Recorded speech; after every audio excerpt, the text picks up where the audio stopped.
Yakuniga yetib borayotgan haftaning yana bir muhim voqeasi 5-may kuni O'zbekistondagi Islom sivilizatsiyasi markazida yirik xalqaro konferensiya bo'lib o'tdi. Unda yuqori martabali mehmon Malayziya qirolichasi ham ishtirok etdi. Navbatdagi lavhamiz mazkur xalqaro anjuman tafsilotlariga bag'ishlanadi.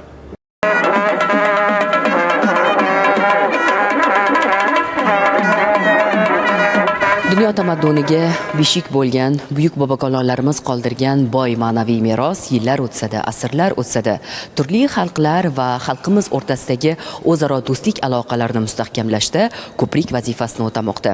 Bugun poytaxtimizda joylashgan Islom sivilizatsiyasi markazida O'zbekiston va Malayziya ishtirokida tashkil etilgan xalqaro ilmiy amaliy anjuman buni yana bir bor amalda isbotladi. Unda Malayziya qirolichasi Raja Zarid Sofiya xonim shaxsan ishtirok etdi va nutq so'zladi.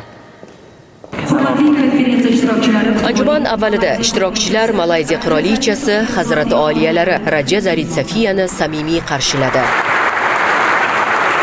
Tadbirda so'z olgan O'zbekistondagi Islom sivilizatsiyasi markazi direktori Firdavs Abduxoliqov ikki davlat o'rtasidagi hamkorlik aloqalari tobora mustahkamlanib borayotganini ta'kidladi. U markaz tashkil etilgan ilk kunlardanoq Malayziyaning qator nufuzli tashkilotlari bilan xalqaro konferensiyalar, madaniy-ma'rifiy uchrashuvlar va ilmiy muloqotlar yo'lga qo'yilganini alohida qayd etib, oldinda yana qator istiqbolli loyihalar turganini bildirdi. So'nggi yillarda O'zbekiston Respublikasi prezidenti Shavkat Mirziyoyev va Malayziya oliy sultoni Sulton Ibrohim Ismoilning yuksak ijtimoiy va amaliy sa'y-harakatlari tufayli ikki do'st mamlakat o'rtasidagi hamkorlik izchil rivojlanib, yangi bosqichga ko'tarildi. Buning yorqin misoli sifatida Malayziyadagi qator diniy tashkilotlar bilan o'rnatilgan aktiv va samarali aloqalarni ta'kidlash mumkin. O'tgan davrda markazimiz vakillari Malayziyaga 10 marta borib, xizmat safari bilan bordilar. Malayziyalik hamkorlarimiz esa anjumanlarimizda doim ishtirok etib kelmoqdalar.